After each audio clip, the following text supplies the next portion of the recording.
Hello guys, तो मैं ले आया हूँ बॉडी बिल्डिंग की बहुत सारी नई अपडेट्स। और फर्स्ट अपडेट है आज की हार्डी चूपन के बारे में, यानी कि आर्नोल्ड क्लासिक ओहायो के चैंपियन के बारे में। और इनके बारे में सबसे बड़ी अपडेट तो यही है गाइस कि अभी तक हार्डी को यूके में कम्पीट करने के लिए वीज़ा नहीं मिल पाया। और ये बहुत ही वरीसम अपडेट है बिकॉज अब बहुत ही कम टाइम बचा है, 3-4 दिन बचे हैं आर्नोल्ड क्लासिक यूके के होने में। और अगर आर्नोल्ड क्लासिक यूके में हार्डी चूपन नहीं पहुंच पाए तो इसका एक क्लियर मतलब है, और वो ये है कि Samson Dauda is going to be the winner. Samson जीत जाएंगे आर्नोल्ड क्लासिक यूके का टाइटल। जबकि हार्डी चूपन के कोच हैनी रैम्बोर्ड तो अभी भी कॉन्फिडेंट हैं कि इस बचे हुए थोड़े से ही टाइम में लेकिन हार्डी को वीज़ा मिल जाएगा और Hardy will be able to compete. But देखते हैं गाइस क्या होता है। लेकिन एक चीज़ तो माननी पड़ेगी, despite all this Hadi is going full force. आपने वो गाना सुना है ना, eye of the tiger, Rocky movie का, बहुत ही फेमस गाना है। अगर सुना नहीं है तो सुन लेना आप। उस सॉन्ग को अगर आप बचाओगे हार्डी के वर्कआउट करते में तो बिल्कुल सूट करेगा। मतलब वो डिटर्मिनेशन, वो डिसिप्लिन, वो डेडिकेशन, सब चीज़ें हार्डी पर प्रॉपरली सूट करती है। शायद ये हार्डी चूपन ही है और एक निक वॉकर जिनका डिसिप्लिन और जिनकी डिटर्मिनेशन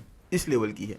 मतलब हार्डी तो कई सालों से ये करना है, ऐसा नहीं है बिल्कुल भी कि नए एथलीट हो या फिर 3-4 साल से कर रहे हो, नहीं। आई थिंक 8-9-10 साल से ये कम्पीट करते आ रहे हैं और उसके बाद भी वही फायर, वही पैशन फॉर द स्पोर्ट, वही डेडिकेशन अभी भी हार्डी के अंदर बरकरार है। अभी भी इनकी आंखों में आप वही आंख देख सकते हो। देखो किस तरह से वर्कआउट कर रहे हैं, किस इंटेंसिटी से वर्कआउट कर रहे हैं। बिल्कुल भी स्ट्रेस नहीं ले रहा है इस चीज़ का कि इनको यूके का वीज़ा नहीं मिल पा रहा है, बल्कि ये जानते हैं कि स्ट्रेस लिया तो इनकी प्रेप खराब हो सकती है उस चीज़ से, क्योंकि एक छोटी से छोटी चीज़ इम्पैक्ट करती है आपकी प्रोग्रेस को। बाकी अगर यही आंख एक इंडियन एथलीट में आ जाए तो सोचो वो कहाँ से कहाँ पहुँच जाएगा। अब इस बात से मुझे एक चीज़ और बताऊँ, आप कहाँ पर हार्डी की वॉल पर पीनट बटर को प्रमोट करते हुए इन्हें देखते हो, या फिर कपड़ों को प्रमोट करते हुए, या फिर स्पोर्ट्स सप्लीमेंट को इतना ज़्यादा प्रमोट करते हुए इन्हें देखते हो? यस, कभी कभी स्पोर्ट्स सप्लीमेंट को प्रमोट करते हैं बिकॉज इवोजिन के साथ ये वर्क करते हैं, बट क्या इनका हर एक पोस्ट किसी ना किसी चीज़ को प्रमोट करते हुए होता है, या फिर वर्कआउट को, अपनी प्रोग्रेस को, अपनी इंटेंसिटी को दिखाते हुए होता है, अपने गोल्स को या फिर नेक्स्ट प्लान को दिखाते हुए होता है? तो यहाँ तो मैं सिर्फ यही बताना चाहूँगा गाइस कि जो इंटरनेशनल एथलीट्स होते हैं बहुत ज़्यादा इनका फोकस होता है,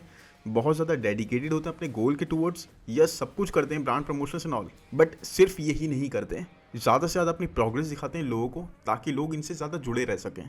और यही चीज़ हम देखना चाहते हैं हर एक को करते हुए। बाकी इस बात को मैं यहीं ख़त्म कर दूंगा बिकॉज कई लोगों को ये बात पसंद नहीं आती मैं जब ज़्यादा करता हूँ। एनीवेज चलते हैं नेक्स्ट अपडेट पर, तो वो है ई बैंक्स के बारे में, यानी एरिन बैंक्स के बारे में। तो एरिन बैंक्स है कहाँ? कई लोग ये चीज़ पूछ रहे हैं कि एरिन बैंक्स कहाँ गए मैन, अब कहाँ गायब होगा वो थर्ड आने के बाद से। वेल, इस चीज़ का आंसर आप लोगों को आज मिल जाएगा, क्योंकि अभी तक एकदम शांत है एरिन बैंक्स, बट अब वापस आ गए। ट्रेनिंग अपडेट्स रेगुलरली डालने लग गए अपने इंस्टा वॉल पर, फिजिक अपडेट्स भी हमें कॉन्स्टेंटली मिल रही है इनकी अब, and everything started coming. But क्यों गाइज इतने इनएक्टिव होने के बाद एकदम से इतने एक्टिव क्यों हो गई है? तो इसका जवाब सिंपल सा, इनके कैप्शन में, अपनी नई पोस्ट के कैप्शन में ये कहते हैं प्रेप इज अंडर वे। मतलब damn, prep is under way. Prep का मतलब क्या हो गया यहाँ पर? प्रेप तो मतलब तभी होती है जब आप कंपीट करने वाले हो तो, बट आप कहाँ कंपीट करोगे, किस शो में कंपीट करोगे, कब कंपीट करोगे और किस जगह पर कंपीट करोगे? ये बहुत सारे क्वेश्चन रेज हो गए और किसी का भी आंसर अभी तक एरिन बैंक्स ने नहीं दिया है। लेकिन अगर हिसाब लगाएं तो हो सकता है ये आर्नोल्ड क्लासिक ब्राज़ील में कंपीट करते हुए हमें दिख जाए, या फिर न्यूयॉर्क प्रो में, या फिर टेक्सास प्रो में। बहुत सारे शोज़ हैं, बट ये किसी भी छोटे शो में तो कंपीट करेंगे नहीं, ये किसी बड़े शो में ही कंपीट करेंगे because he wants to make a statement. अब जिस तरह की इनकी सिचुएशन हो गई थी पहले कायरन होल्डन से हारने के बाद और फिर मिस्टर ओलंपिया में थर्ड प्लेस आने के बाद, अब इनको एक स्टेटमेंट क्रिएट करना ही होगा, ये जानते हैं ये चीज़ को। और मोमेंटम लेके जाना चाहते हैं मिस्टर ओलंपिया में इस बार, तो इनको कम्पीट करने की ज़रूरत कोई भी नहीं है, बट ये ज़रूर कम्पीट करेंगे क्योंकि जिस हिसाब से इन्होंने कैप्शन डाला है जिसका मतलब सिंपल है, prep is under way. Prep चल रही है, अभी किस चीज़ की चल रही है, किस शो की चल रही है, कुछ नहीं पता मैन, बट यस अब ये आ गए वापस। इनकी अपडेट्स भी बहुत ज़्यादा आने लग गई और आप देखो इस अपडेट के अंदर इनका शोल्डर टू वेस्ट रेशियो जो पहले से ही बहुत ज़्यादा खतरनाक था, बहुत ज़्यादा अमेजिंग था, अब और ज़्यादा ज़बरदस्त लग रहा है बिकॉज इनके शोल्डर्स और ज़्यादा वाइडर साइड पे लग रहे हैं। और जिस तरह की ये प्रेप कर रहे हैं इस वक्त मैन, इनको पता है कितना बड़ा स्टेटमेंट इनको दोबारा से बनाना होगा बिकॉज जैसी बातें ये करते थे और फिर उन्हें बैक करते थे, बट लास्ट में ये बैक नहीं कर पाए और उसके बाद जो ये ट्रोल हुए हैं वो तो एक अलग ही लेवल था। तो एक तरह से गाइज आप समझ लो कि घायल शेर वाली सिचुएशन है एरिन बैंक्स के साथ और बहुत कुछ प्रूव करना बाकी है अभी। Even though men's physique title जीत चुके हैं मिस्टर ओलंपिया में, उसके बाद भी अभी जो रिसेंटली हुआ है आपका, वही कहते हैं ना कि you are as good as your last show, तो वही सिचुएशन है इनके साथ। लास्ट 2 शोज इनके अच्छे नहीं हुए और बहुत कुछ प्रूव करना है, बहुत कुछ स्टेक पर है और सबसे ज़्यादा रेस्पेक्ट स्टेक पर है। तो एनीवेज अब देखते हैं ये कहाँ पे compete करते हैं। वैसे अपडेट्स तो अब आने लग गई हैं तो जल्दी हमें बता भी देंगे कहाँ पर आने वाले हैं। ये हो सकता है लीजेंड स्पोर्ट्स फेस्ट में ही आ जाएं, बट एनीवेज अब चलते हैं नेक्स्ट अपडेट पर जो कि है गुड वीटो के बारे में। तो गुड वीटो इस वक्त है 4 वीक्स आउट। और उनकी लेटेस्ट अपडेट आई थिंक बहुत टाइम बाद एक बहुत ही अमेजिंग अपडेट हमें मिली है, क्योंकि इसमें is looking picture perfect. Issue is किसके अगेंस्ट इज गोइंग, इतने अच्छे लगने के बाद भी, इतना कंडीशनिंग को नेल करने के बाद भी, बिकॉज चैड निकल्स के साथ ये वर्क कर रहे हैं तो कंडीशनिंग तो ये अच्छी लाएंगे ही, बट सिचुएशन तो वही है और सबसे बड़ा क्वेश्चन भी वही है कि किसके अगेंस्ट ही इज गोइंग। अगर ये किसी छोटे मोटे एथलीट या फिर कोई इतना नेम्ड एथलीट नहीं होता, इतना ज़बरदस्त एथलीट नहीं होता, उसके अगेंस्ट जा रहे होते तो शायद जीत जाते हैं, बट यहाँ ये किसके अगेंस्ट आ रहे हैं? राफेल बैंडो के अगेंस्ट, जिनके अगेंस्ट जाना मैन बहुत ही एक बड़ी बात है, because he is proving himself every single time. जब भी वो स्टेज पे चल रहे हैं खुद को प्रूव करते आ रहे हैं। बट बाकी अब यहाँ गुडविटो की बात हो रही है तो गुडविटो की बात करते हैं, राफेल पे बाद में चलेंगे। यहाँ इस अपडेट में he is looking dry, vascular and बहुत ही परफेक्ट लाइटिंग में ली गई है ये पिक। मतलब ऐसा नहीं है कि लाइटिंग इनको सपोर्ट नहीं कर रही हो, लाइटिंग बिल्कुल परफेक्ट है, शायद इसीलिए इतने ज़्यादा अमेजिंग ये निकल कर आ रहा है। गुडविटो के साथ एक और बहुत अच्छी बात है कि हर एक मसल, मतलब फ्रंट पोज में तो इनका हर एक मसल बहुत अच्छे से डेवलप्ड है, बैक थोड़ी सी लैक करती है यस, लेकिन इनकी क्वाड स्वीप्स देखो आप कितनी अमेजिंग है। जैसे एथलीट्स को पैर थोड़े बाहर की तरफ ट्विस्ट करके पोज करना पड़ता है, इनको वो करने की ज़रूरत ही नहीं, इनकी आउटर स्वीप इतनी अमेजिंग वैसे ही लगती हैं। बाकी यहाँ पर horse MD is also competing Arnold classic Brazil में, बट उनसे इतना कुछ ज़्यादा एक्सपेक्ट इस वक्त लोग नहीं कर रहे हैं। लोग काफ़ी डिसअपॉइंटेड से हैं, क्योंकि एक अच्छा शो कर दिया उन्होंने पहले और एक अब ऐसा शो कर दिया, तो कंसिस्टेंसी उन्होंने नहीं दिखाई जो लोग देखना चाहते थे कि आपने एक शो के बाद ही दूसरे शो में ऐसा परफॉर्म कर दो, तो वो कंसिस्टेंसी और हाइप आपकी डेड हो जाती है, और वो चीज़ इनके साथ हो गई है। बाकी गुडविटो इस शो में डोमिनेट कर सकते हैं विद इस साइज, एक साइज वाला फैक्टर ये जिसमें गुडविटो प्रॉपरली किसी को भी आउट मसल कर सकते हैं, और क्रिस असीतो तो है ही इनकी साइड, तो वो चीज़ें इनके हक में जाएगी, बिकॉज कंडीशनिंग ये नेल करके आ गए अच्छे साइज़ के साथ, तो एक अच्छा शो हो सकता है ये। बाकी राफेल के बारे में अगर बात करें तो मैन राफेल अपनी इन अपडेट्स में लुकिंग डैम इम्प्रेसिव, और इनके बारे में तो अभी टाइलर मेनियन ने ये तक बोल दिया था कि राफेल जब वापस आए तो हमने जैसे उनको पोजिंग करते हुए देखा, उनका एक भी पोज वीक नहीं है। मतलब ऐसे बहुत कम एथलीट्स होते हैं जिनका कोई भी पोज वीक हो।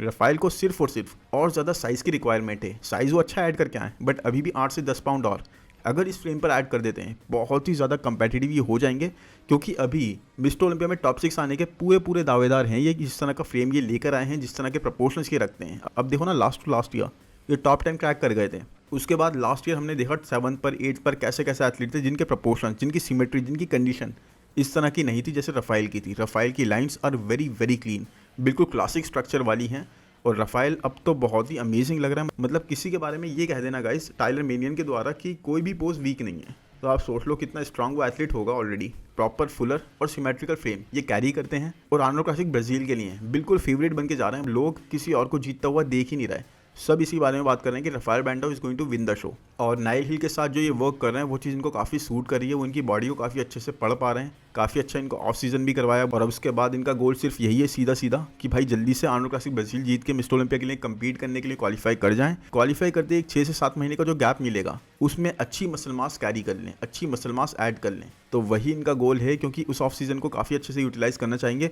माना इनको जो 8 से 10 पाउंड ऐड करना है वो ये ऐड नहीं कर पाएंगे, बट अगर इन्होंने 2 पाउंड भी ऐड कर लिए, 3 पाउंड भी ऐड कर लिए, तो एक बहुत ही इंप्रेसिव फ्रेम पर और ज़्यादा इंप्रेसिव ये बनते चले आएंगे और बहुत ही कंपेटिटिव होते जाएंगे। मतलब टॉप 6 तो ये क्रैक कर ही लेंगे इस बार, मैं पूरी तरह से बोल रहा हूँ। आप चाहे वीडियो को अभी रिकॉर्ड कर लो, और इस चीज़ के बारे में हम बाद में ही बात करेंगे जब मिस्टर ओलंपिया हो जाएगा। एनीवेज अब चलते हैं नेक्स्ट अपडेट पर, तो वो है टोनियो बर्टन के बारे में। तो टोनियो बर्टन को तो आपको पता है कि वो न्यूयॉर्क प्रो में कम्पीट करने वाले निक वॉकर के अगेंस्ट, बट ये क्या हुआ, टोनियो ने अभी रिवील करा है कि टोनियो सिर्फ न्यूयॉर्क प्रो में ही कम्पीट नहीं करने वाले, बल्कि अपनी प्रेप के हिसाब से ही इज गोइंग फास्ट, और अब ये आर्नोल्ड क्लासिक ब्राज़ील में भी कम्पीट करने वाले हैं, जो कि है 5 वीक्स में। देख रहे हो आप, मतलब न्यूयॉर्क प्रो है 10 वीक्स में, तो 5 वीक्स में ही ये कम्पीट करने का प्लान लेके बैठ गए। एक रीज़न इसका क्लियरली ये भी हो सकता है कि आर्नोल्ड क्लासिक ब्राज़ील शायद इनके चांसेस लग जाए वहाँ जीतने के, वैसे मुझे तो नहीं लगता, बट न्यूयॉर्क प्रो में तो इनके चांसेस बिल्कुल भी नहीं लगेंगे निक वॉकर के सामने। तो इनके कोच ने और इन्होंने बैठ के सोचा होगा कि हमें कम्पीट तो और भी करना ही चाहिए। अब देखो आर्नोल्ड क्लासिक ब्राज़ील के बाद फॉरन बाद नेक्स्ट वीक है डिट्रॉय प्रो, वहाँ पर राफेल बैंडो आई थिंक नहीं कम्पीट कर रहा है,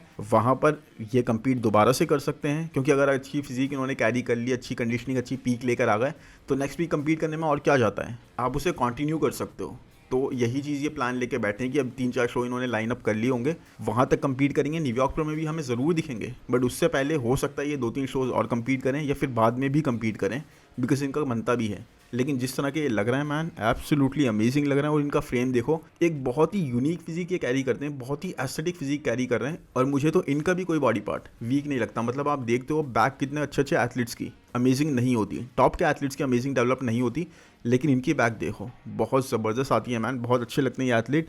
और प्रेडेटर जो इनको नाम दिया गया है बिल्कुल सही निकनेम दिया गया है। तो देखते हैं अब इनका कैसा रहता है, क्योंकि यहाँ पे आर्नोल्ड क्लासिक ब्राज़ील का लाइनअप अब अच्छा होता जा रहा है। यहाँ पे राफेल ब्रांडो होंगे, हमारे कार्लोस थॉमस जूनियर भी होंगे, हॉर्स एमडी होंगे, गुडविटो होंगे और अब ये टोनियो बर्टन। तो 5 तो अच्छे एथलीट्स हमने देख लिए, अब देखते हैं कौन कहाँ पर आता है। बाकी अब नेक्स्ट अपडेट की बात करें तो वो है जेम्स हॉलिंगसेट के बारे में। तो जेम्स ने अभी रिसेंटली ये अपडेट शेयर करी और इसमें James is looking really peeled, मतलब बहुत ज़्यादा कंडीशन लग रहे हैं, बहुत ज़्यादा श्रेडेड लग रहे हैं और बहुत ज़्यादा हार्डनेस कैरी करते हुए हमें दिख रहे हैं। और यहाँ पर सिर्फ सैमसन डॉडा ही नहीं है जो अपनी कंट्री को रिप्रेजेंट कर रहे होंगे, बल्कि James Hollingshead is also someone who is going to be representing his country. तो जेम्स एब्सोल्युटली इंक्रेडिबल तो लग रहे हैं, बट सैमसन की तरह ही क्या आपको पता है कि जेम्स भी अब माइलोस के साथ वर्क नहीं कर रहे हैं? इनकी और माइलोस की जो टीम थी अब वो भी साथ में वर्क नहीं कर रही। और अभी इन्होंने रिसेंटली बताया भी कि आर्नोल्ड क्लासिक ओहायो के लिए यानी लास्ट शो के लिए भी इन्होंने प्रेप खुद ही करी है, माइलोस ने इनकी हेल्प नहीं करी, मतलब माइलोस से इन्होंने हेल्प नहीं ली। ये दूसरी तरह से साउंड करेगा, बट यस दोनों साथ में अच्छे टर्म्स पे नहीं है, दोनों साथ में वर्क नहीं कर रहे हैं। और इसके पीछे एक रीज़न ये भी हो सकता है कि जेम्स को बहुत लोग ना बहुत ज़्यादा एरोगेंट बोलते हैं कि मतलब इनके साथ वर्क करना बहुत मुश्किल है।